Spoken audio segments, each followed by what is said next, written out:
My family covered up my wife's affair with my sister, so I planned the ultimate revenge at her baby shower. Now they're saying I ruined everything. I just showed everyone what was already done.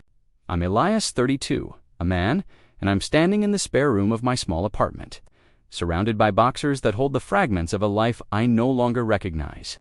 My wife Maria, the woman I loved since we were 22, betrayed me with my own. Sister Chloe, and my parents, David and Carol, knew. They knew, and they chose to protect the secret, not their son. This catastrophic revelation has become the silent, screaming soundtrack to my days. Every tick of the clock is a countdown to Chloe's baby shower, an event my family insists I attend to maintain the flawless facade they value more than my own heart. They are expecting me to come bearing a pastel-colored gift bag and a pained, but polite, smile. They're going to be so disappointed. To understand the depth of this betrayal, you have to understand the landscape of my family. I was the quiet, steady son. Chloe, 3 years my junior, was the star. From the moment she was born, she radiated a kind of energy that pulled everyone into her orbit. She was the sun, and I was a planet, content to revolve around her, happy. For her warmth, growing up, our home was a gallery of her achievements. Her ballet trophies lined the mantelpiece. Her honor roll certificates were framed on the wall. Her vibrant, abstract paintings were given pride of place in the living room. My own accomplishments, like winning the state chess championship or getting my master's degree in archival sciences, were met with a pleasant, "Oh, that's nice, dear," before the conversation inevitably shifted back to Chloe's latest venture. I never resented it. It was just the way things were. My parents weren't malicious. They were simply enchanted. Chloe was the family's event planner long before she made it her profession. She organized every holiday, every birthday, every vacation. Her vision of family was one of perfect, joyful gatherings, and any deviation was treated like a personal affront. I remember one Christmas when I was 15, I came down with a terrible flu. My mother, Carol, took my temperature with a sigh. "Couldn't you have gotten sick next week, Elias? Chloe has planned this whole elaborate Christmas Eve dinner." My father, David, chimed in. "Your sister has worked so hard. Just try to pull yourself together for a few hours." I spent that Christmas Eve shivering on the couch, wrapped in a blanket, watching my family celebrate the perfect Christmas Chloe had orchestrated, feeling like a faulty decoration that threatened to spoil the display. Another time, when I was accepted into my first-choice university for my master's program, I called home, buzzing with excitement. My father answered, "That's great, son, really," he said, but his voice was distracted. "Listen, can I call you back? Your sister just closed on her first big event planning contract, and we're all about to go out to celebrate." The callback never came. When I saw them the following weekend, the conversation was consumed by every minute detail of Chloe's triumph. They had a framed copy of the newspaper article announcing her new business. My acceptance letter was still sitting on the kitchen counter. Unopened, this favoritism created a dynamic where Chloe's happiness was the family's primary objective. My role was to be the supportive, low-maintenance older brother, and I played it well because I loved my sister. I was proud of her success, of her vibrant personality. I saw her as the heart of our family, and I felt my job was to protect it. Then I met Maria. She was an architecture student with a brilliant mind and a laugh that could make a library feel like a carnival. She saw me. She wasn't just orbiting Chloe's son. She was interested in my quiet world. She'd spend hours with me in the university archives, fascinated by the old documents and forgotten histories I cared for. She loved my steadiness, my calm. She called me her anchor. With Maria, I felt like the main character in my own life for the first time. When I introduced her to my family, they were charmed, of course. Who wouldn't be? But there was a subtle shift. Chloe, in particular, seemed to view Maria as a new, exciting project. "Oh, an architect. We have to redesign the living room. Maria, you must have so many ideas," she'd say, pulling Maria away to look at swatches and furniture catalogs. Maria, ever gracious, would play along. My parents were thrilled. Maria was beautiful, ambitious, and successful, a perfect addition to the perfect family Chloe was building. For 10 years, our life was good. Maria and I built a home, a partnership. We were happy. Chloe got engaged to a nice, stable guy named Liam, and her event planning business soared. My parents settled into a comfortable rhythm of doting on their perfect daughter and her perfect life. Maria and Chloe became incredibly close, closer than I ever was with my own sister. They called each other sisters, went on shopping trips, and had long lunches. I thought it was wonderful. I saw it as a sign that my two worlds, the quiet one I'd built with Maria and the vibrant one my family lived in, had finally merged into a seamless, happy whole. I encouraged their bond. I trusted them both completely and implicitly. That was my greatest mistake. I was the anchor, so steady and reliable that they never thought for a second that I might one day pull up the chain and drift away. The first thread came loose on a Tuesday. It was our 10th wedding anniversary, and I had spent weeks planning. A surprise, I'd booked a weekend at the same coastal inn where I had proposed to Maria, a place nestled in the quiet dunes, far from the noise of the city. I came home early from the university, my heart thrumming with the kind of youthful excitement that 10 years of marriage hadn't managed to dim. I had a bouquet of her favorite peonies in one hand and a bottle of champagne in the other. I found her in our home office, staring intently at her laptop, her brow furrowed. She didn't hear me come in. "Happy anniversary, my love," I said, my voice soft. She jumped, startled, and quickly angled her laptop screen away from me. "Elias, you're home early." Her smile was bright, but it didn't quite reach her eyes. It was a practiced, professional smile, the one she used with clients, not with me. "I wanted to surprise you," I said, holding out the flowers. "For us." "Oh, they're beautiful," she said, taking them almost as an afterthought. "Thank you. But, listen, I'm so sorry. Something's come up with the Bridgeport project. I'm completely swamped. I might have to work late." Disappointment pricked at me, sharp and unwelcome. "On our anniversary?" I know, it's terrible timing," she said, running a hand through her hair in a gesture of frantic stress. I knew. "Well, it's just this deadline is immovable. We can celebrate this weekend, I promise. We'll do it upright." The weekend was already booked. The inn, the dinner reservations, the long walks on the beach, I'd imagined it all evaporated. I swallowed my disappointment and nodded. "Okay, of course. Work is work." She gave me a quick, distracted kiss. "You're the best. I promise I'll make it up to you." I spent our anniversary eating takeout alone, telling myself that this was what a mature, supportive partnership looked like. But a seed of unease had been planted. It wasn't the missed anniversary itself, but her reactions, the quick, almost furtive way she had hidden her screen, the brittle quality of her smile. A week later, the seed began to sprout. Maria had a habit of syncing all our devices to a shared family cloud account. It was for convenience, a way to share photos, calendars, and documents. She was the architect of our digital life, just as she was of our physical one. I was looking for a receipt for a warranty claim on our dishwasher and logged into the cloud from my desktop. As the files loaded, I saw a folder I didn't recognize, titled Summer House Concepts. Curious, I clicked on it. I assumed it was a new project for her firm. Instead of blueprints and architectural drawings, it was filled with photos. Dozens of them. They were of Maria and Chloe, taken a few months prior on a sister's weekend they had taken to a lake house. I had been happy for them, glad they had time to relax. The first few photos were innocent enough, them laughing on a dock, raising wine glasses on a porch, posing for selfies with the lake behind them. But as I scrolled deeper, the tone shifted. There was a photo of Chloe asleep on a couch, a soft blanket draped over her. It was an intimate, tender shot, the kind a lover takes. Then there was a picture of Maria, taken from above as she lay in bed. Smiling at the camera, her hair fanned out on the pillow. It wasn't a selfie.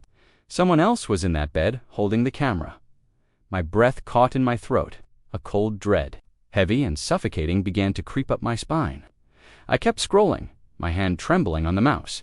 Then I saw it, a photo of them together. It wasn't like the laughing selfies on the dock. They were wrapped in each other's arms, their faces so close they were almost touching. Maria's eyes were closed, a look of serene bliss on her face. Chloe was looking at her with an intensity, a possessive adoration that I had never seen her direct at anyone, not even her fiancé.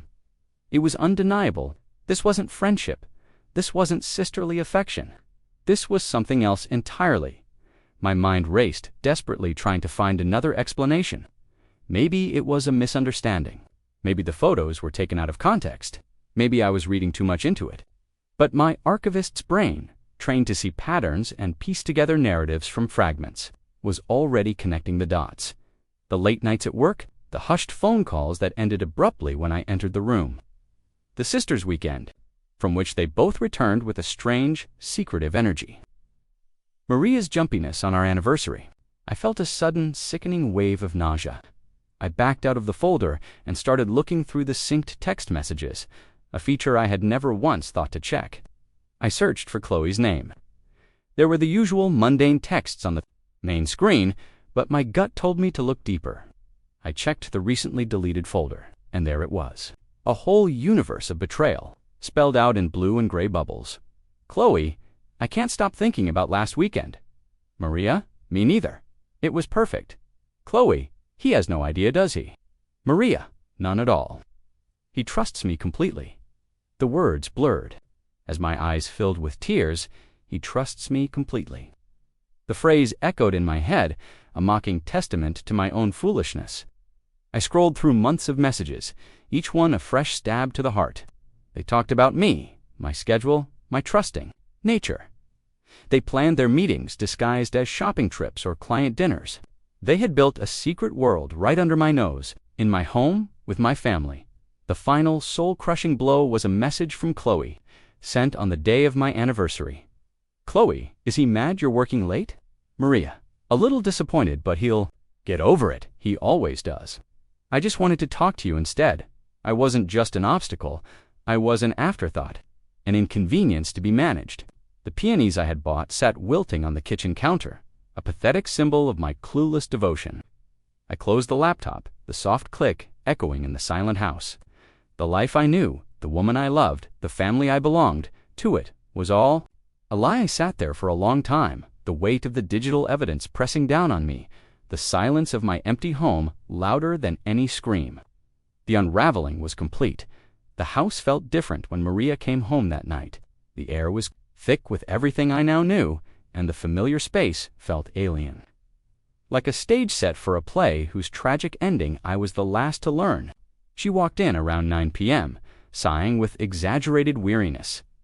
"What a day," she said, dropping her briefcase by the door. "I'm exhausted. I think that Bridgeport project just sucked the life out of me." She came over to kiss me, but I turned my head slightly so her lips met my cheek. It was a small, almost imperceptible rejection, but she noticed. She drew back, her expression shifting from tired to wary. "Is everything okay?" she asked. I didn't answer right away. I just looked at her, really looked at her, searching for any flicker of the woman I thought I knew. I saw only a stranger. "We need to talk, Maria," I said, my voice eerily calm. I led her into the living room, the one she and Chloe had been so excited to redesign. I sat on the couch, and she sat opposite. Me in the armchair, perching on the edge of the cushion, as if ready to flee. "You seem serious," she said with a nervous little laugh. "What's wrong?" I opened my laptop, which I'd placed on the coffee table between us. I navigated back to the cloud, to the folder titled Summer House Concepts. I clicked on it and turned the screen towards her. Her face went pale. For a moment, she was perfectly still, her eyes wide as she stared at the gallery of photos. I saw the flash of panic, the instant recognition, the dawning horror that her secret world had been breached. "Elias, ... she began, her voice a thin whisper. "What is this?" "I think you know what it is," I said, my voice low and steady, a stark contrast to the earthquake happening inside me. "You tell me, Maria, what are these photos?"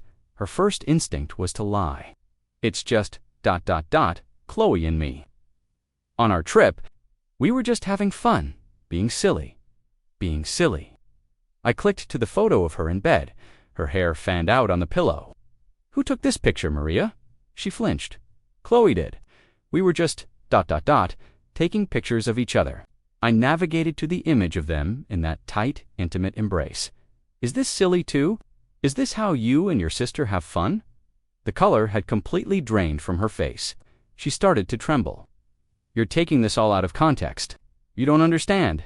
Then make me understand, I said, my voice rising despite my efforts to control it. Make me understand the text messages. I switched to the screen showing the deleted conversations. I read her own words back to her. He trusts me completely. Tell me the context for that, Maria.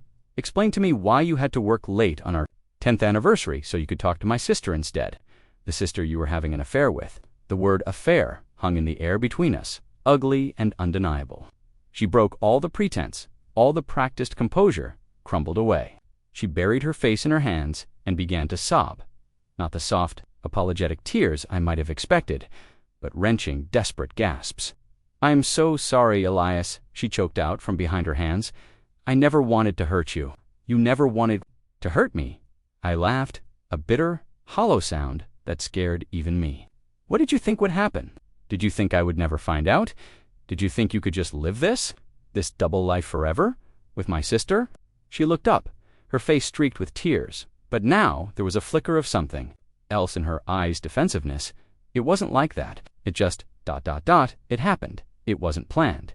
"Nothing with you and Chloe is ever unplanned," I shot back, the years of quiet observation fueling my anger. "You plan everything. You designed this life, this house, this lie. You architected the whole thing. It's complicated," she cried. "My feelings are complicated."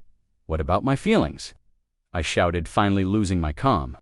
I stood up and began to pace, the contained energy of my grief exploding into motion. "Did you ever think about my feelings while you were on your sister's weekend? When you were texting Chloe from our bed? When you lied to my face on our anniversary?" She stood up too, her tears giving way to a desperate anger. "What do you want me to say? That I'm a horrible person? Fine, I'm a horrible person. Are you? Happy now? Happy?" I stopped pacing and stared at her, incredulous. "My entire world has just been detonated, and you ask if I'm happy? No, Maria, I am not happy. I want to know why. Why her? Why my sister?" She looked away, unable to meet my eyes. "I don't know," she whispered. "With you, everything was always so ... So stable, Chloe is ... exciting. She's alive. When I'm with her, I feel alive." Her words were a physical blow. My calmness, my stability, the very things she once claimed to love about me, were now the reasons for her betrayal. I was the safe harbor she had grown bored of. I was the anchor she wanted to cut loose so she could feel the thrill of the storm. A chilling clarity washed over me. There was nothing left to save here. There were no explanations that could fix this. The foundation was not cracked. It was gone. "Pack a bag," I said, my voice flat and devoid of all emotion. "I want you to leave." "Elias, no," she pleaded, reaching. "For me, we can work through this. We can go to therapy, please." I recoiled from her touch, as if from a hot stove. "Work through what? Your affair with my sister? There is no working through that. It's over, Maria. The life we had is over." "Where will I go?" she asked, her voice small and lost. "I don't care," I said, the coldness in my own voice surprising. "Me? Go to a hotel. Go to your parents. For all I care, you can go to Chloe." I walked to the front door and opened it, a clear, final gesture. She looked at me, her eyes begging for a reprieve, for one more chance to fix the unfixable. But she saw the resolve in my face. The man who always got over it, the man who could be managed, was gone. She went upstairs, and I heard the sounds of drawers opening and closing. I stood by the open door, the cool night air doing nothing to quell the fire in my chest. 20 minutes later, she came down with an overnight bag, her face pale and swollen. She wouldn't look at me as she walked past me and out the door. I closed it behind her, the click of the latch echoing the final, definitive end of my marriage. I slid down to the floor, my back against the door, and for the first time since discovering the photos, I let myself break. For 2 days, I existed in a state of suspended animation. I didn't eat, I didn't sleep. I just moved from room to room in the hollow shell of my home, each object a painful reminder of the life Maria and I had built and the lie it concealed. The silence was absolute, broken only by the phantom echoes of her laughter or the memory of her voice. On the 3rd day, my phone rang. It was my mother, Carol. "Elias, honey," she said, her voice a little too bright, a little too cheerful. We haven't heard from you in a few days? Is everything all right? We were thinking of having a family dinner on Sunday. The word family was a lit match dropped into the gasoline of my grief. There is no family, I said, my voice rough from disuse. A beat of silence. What do you mean, dear? Don't be so dramatic. Maria left, I said bluntly. I asked her to leave. It's over. Now the silence was longer, heavier. I could picture her on the other end, her brow furrowed, not with concern for me, but with alarm at this disruption to the family's carefully curated peace. Over what on earth happened? Did you two have a fight? You could say that, I said, a bitter taste in my mouth. I found out she's been having an affair. Oh, Elias, she breathed. And for a fleeting, foolish moment, I thought I heard genuine sympathy. Oh, you poor thing, I took a deep, steadying breath. With Chloe, the silence that followed was different. It wasn't shocked, it was caught. It was the silence of someone whose secret has just been unexpectedly exposed. It lasted only a few seconds, but in that small gap of time, I knew. I'm on my way, she said, her voice now tight and businesslike. Don't do anything. Your father and I will be there in 20 minutes. She hung up before I could reply. True to her word, they arrived in exactly 20 minutes. I let them in, and they walked into my living room with the air of inspectors at a disaster site. My father, David, stood stiffly by the fireplace, his hands clasped behind his back, his expression grim. My mother surveyed the room, her eyes lingering on my disheveled appearance. Elias, you look terrible, she said, as if my appearance were the primary issue. Have you eaten? That's not really my main concern right now, Mom, I said, sitting on the couch. We need to talk about Chloe and Maria. My mother sat in the armchair Maria had occupied just nights before. My father remained standing, a silent, stoic statue of disapproval. Maria called us, my mother began, folding her hands in her lap. She's very upset. She's upset, I asked, incredulous. She should be. She destroyed our marriage. Now, let's not be hasty, my father said, speaking for the first time. His voice was calm, reasonable. It was the voice he used to de-escalate what he considered to be my overreactions. People make mistakes. Relationships are complicated. This isn't a mistake, Dad, I said, my voice shaking with a rage I could no longer contain. This is a profound, calculated betrayal. With my own sister, my mother leaned forward, her expression pleading. Elias, we know. We've known for a little while. The admission, so simple and direct, hit me with the force of a physical blow. I felt the air leave my lungs. You knew, I whispered. You knew, and you didn't tell me. Chloe came to us a few months ago, my mother explained, her gaze fixed on a point just over my shoulder. She was confused, distraught. She told us everything. We told her she had to end it. But you didn't think to tell me. I stared at them, my heart hardening into a cold, heavy stone in my chest. Your son, the person whose life was being systematically ruined? That information wasn't relevant to me. We were trying to protect the family, my father boomed, his voice suddenly loud in the quiet room. What would have been the point of telling you? It would only have caused this explosion. We were handling it. We were trying to contain it, to keep this family from falling apart. To protect the family, I repeated, my voice dangerously quiet, or to protect Chloe. This has always been about her. Her feelings, her reputation, her happiness. That's not fair, my mother said, though her eyes darted away guiltily. Your sister is in a very delicate position right now. She's pregnant. All this stress is not good for the baby. It was the final, unforgivable straw.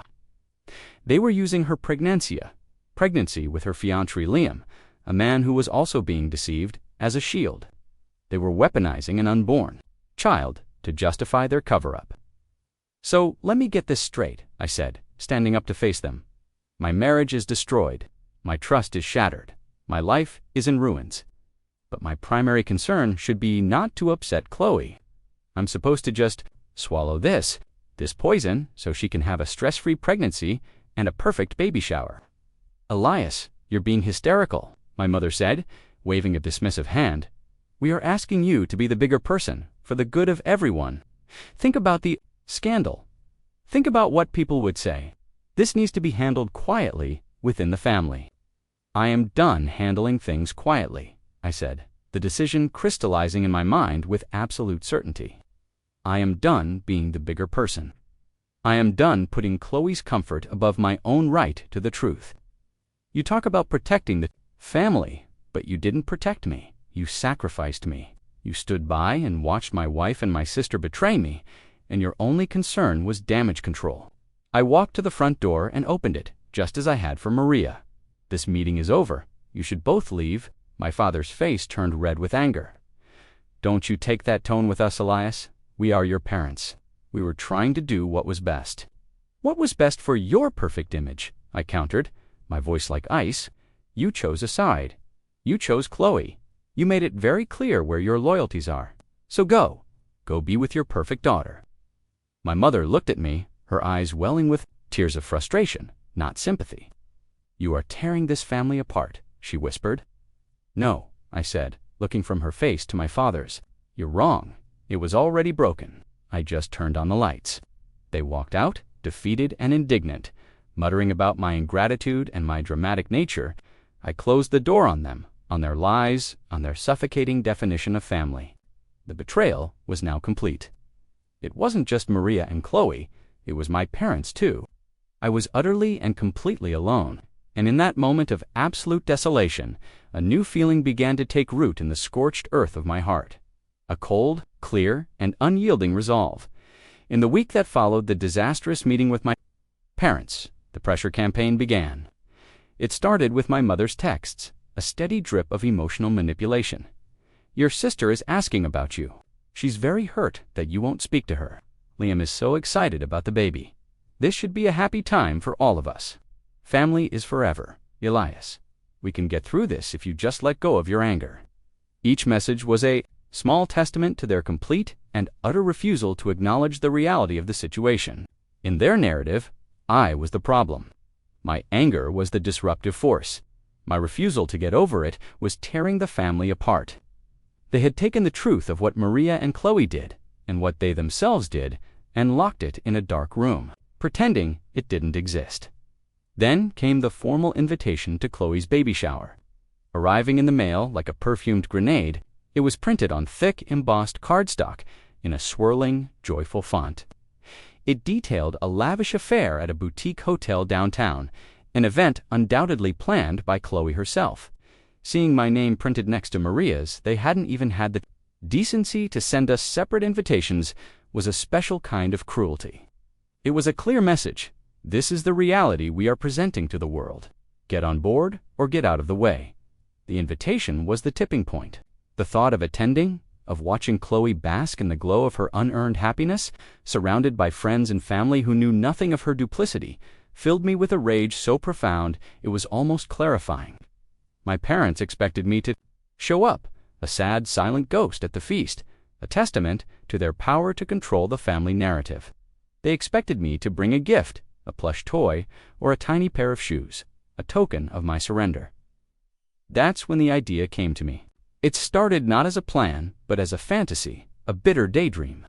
What if my gift wasn't a surrender? What if it was a weapon? What if I could wrap up the truth and hand it to them, forcing them to open it in front of everyone? The idea took hold, growing from a spark of anger into a roaring fire of purpose. For the first time in weeks, I felt a sense of agency. I was no longer just a victim of their betrayal. I was becoming the agent of their reckoning. I would go to the baby shower, I would smile and play my part, and I would give my sister a gift that would demolish the beautiful, false world she had built on the wreckage of mine. I spent hours researching. A photo album was too traditional, too easily closed and hidden away. I needed something modern, something inescapable, something that would play out for all to see. The answer was a high-end digital photo frame, large, sleek, with a crystal-clear display and Wi-Fi connectivity. It was the perfect Trojan horse. It was a gift that seemed both thoughtful and generous, a plausible peace offering from a grieving brother. The next step was to curate the content. I was an archivist. This was my expertise. I was trained to build narratives from disparate pieces of evidence, to tell a story through artifacts. This would be my masterpiece. I spent the next few days, locked in my study, sifting through the digital ruins of my life. I copied the photos from Maria's Summer House Concepts folder. I took high-resolution screenshots of the most damning text messages.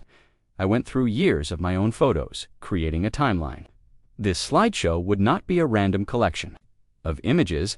It would be a meticulously crafted narrative, designed for maximum impact. The presentation would begin with innocence, a foundation of nostalgia, to lull them into a false sense of security. I chose photos of Chloe and me as children, building a snowman, riding bikes, smiling gap-toothed on a family vacation.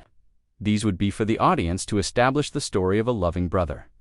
Next, I transitioned to photos of my life with Maria. Our wedding day, the photo of us kissing at the altar. My father beaming in the background, my mother dabbing a tear from her eye. Chloe standing beside Maria as the maid of honor, smiling. I included photos from our anniversaries, our travels, the home we built together. This section was for Maria, a reminder of the life she had thrown away. Then, the turning point. The slideshow would shift subtly at first. A beautiful, professional shot of the two sisters, Chloe and Maria, laughing together at a family dinner. Then another and another. The images would get closer, more intimate. I would start interweaving the text messages. Image, a candid shot of Maria and Chloe whispering together at Christmas. Overlay, a screenshot of a text. Chloe, can't wait to see you tonight. Wear the blue dress. Maria, counting the minutes, a happy group photo from a family barbecue, with Chloe's fiancé's arm around her. While she exchanges a look with Maria over his shoulder. Overlay, Chloe. It's so hard pretending when you're right there. I just want to be with you, Maria. Soon, be patient. The final sequence would be the most brutal. It would be the photos from the lake house, the tender shot of Chloe sleeping, the intimate picture of Maria in bed. And finally, the photo of them in that damning embrace. I would let that image linger on the screen, followed by the last, devastating, text message. Image, the photo of Maria and Chloe in each other's arms. Overlay the text from our anniversary. Chloe, is he mad you're working late? Maria, a little disappointed, but he'll get over it. He always does. I just wanted to talk to you instead. The slideshow would end on that frame, a final stark monument to their lies. I bought the most expensive digital frame I could find, one with a large, vibrant screen that would be visible across the room. I carefully loaded the photos onto a hidden SD card set to autoplay in the precise order I had designed. I then wrapped the box in beautiful, cheerful, baby-themed paper, covered in smiling ducks and fluffy clouds, and tied it with a big gold bow. Holding the finished gift in my hands felt like holding a perfectly weighted stone. My heart was calm, my hands steady. The anger and grief hadn't vanished, but they had been channeled, forged into this one singular purpose.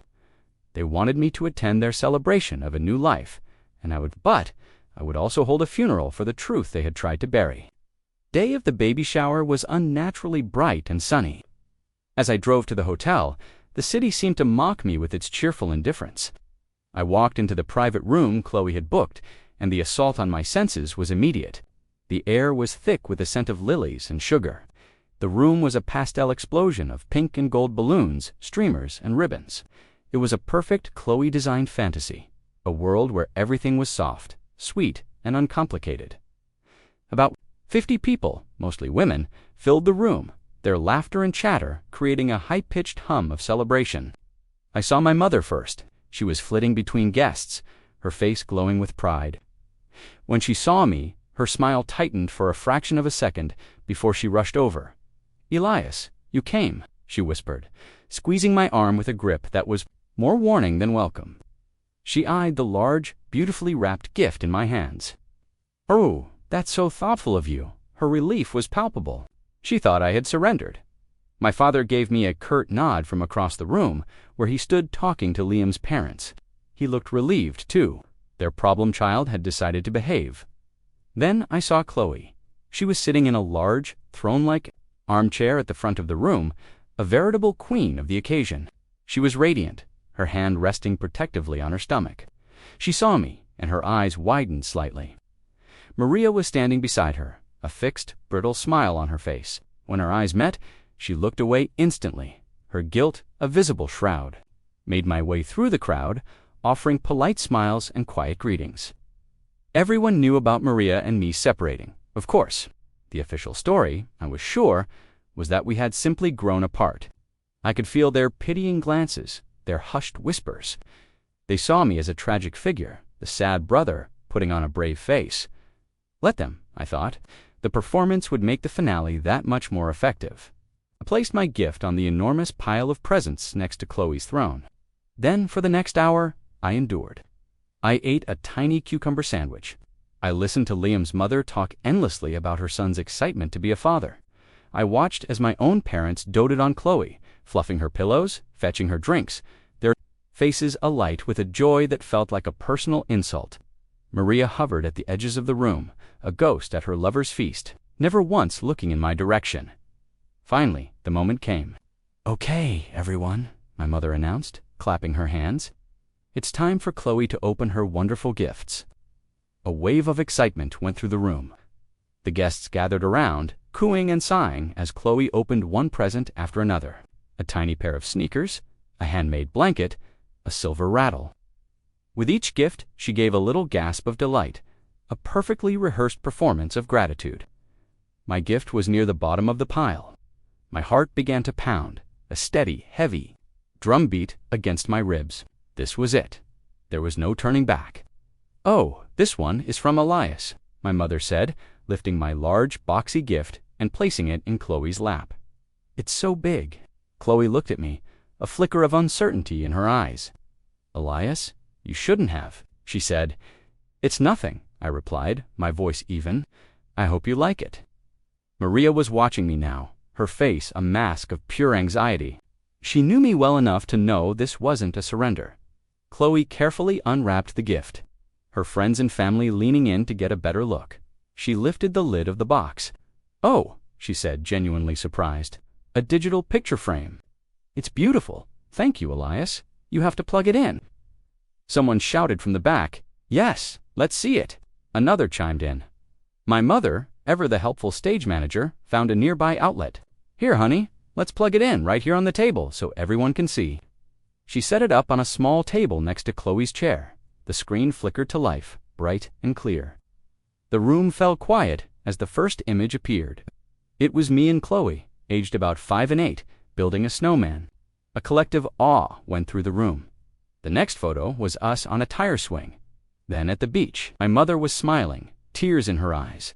"Oh, Elias," she whispered, "what a sweet, thoughtful gift." The slideshow continued. My wedding day. Maria and me, young and full of hope. Chloe, smiling beside her, the guests murmured their appreciation. The nostalgia was working its magic, lulling them, setting the stage. Then came the picture of Chloe and Maria laughing together at Christmas. The mood shifted slightly. The AWS died down. Another picture of the two of them, heads close together. I saw Chloe's smile falter. I saw Maria take an involuntary step back. My father frowned, a look of confusion on his face. The first text message appeared, superimposed over a photo. "Can't wait to see you tonight. Wear the blue dress." A confused murmur rippled through the guests. Liam, Chloe's fiancé, who had been beaming, now looked puzzled. He glanced at Chloe, then at the screen. The next image, the barbecue, the secret look between them and the text. It's so hard pretending when you're right there. The room was now utterly silent. The only sound was the soft, electronic hum of the frame. I watched their faces. My mother's smile was gone, replaced by a mask of dawning horror. My father's face was ashen. Chloe was staring at the screen, her face white, her hands clutching the arms of her chair. Maria looked like she was about to be sick. Then came the photos from the lake house. Chloe asleep on the couch, Maria in bed. The air in the room grew, thick and cold. People were exchanging shocked, wide-eyed glances. Liam stood frozen, his face a storm of confusion and disbelief. Finally, the last photo appeared, the one of them locked in that intimate embrace.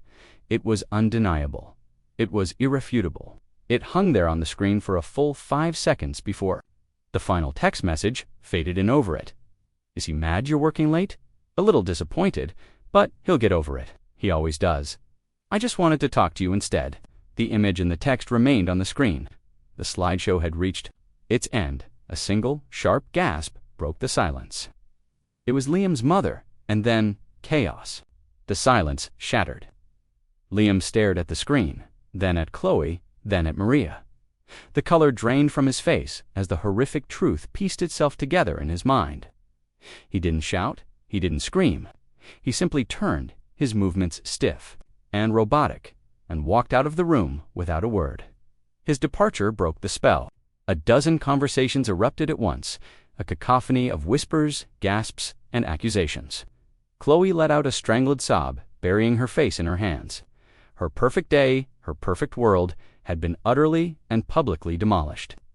Maria was frozen. In place, her face a pale, horrified mask, as the eyes of 50 former friends burned into her. My mother rushed to Chloe's side, but not to comfort her. She rounded on me, her face contorted with a fury I had never seen. "How could you?" she shrieked, her voice shaking. "How could you do this to your sister? To this family?"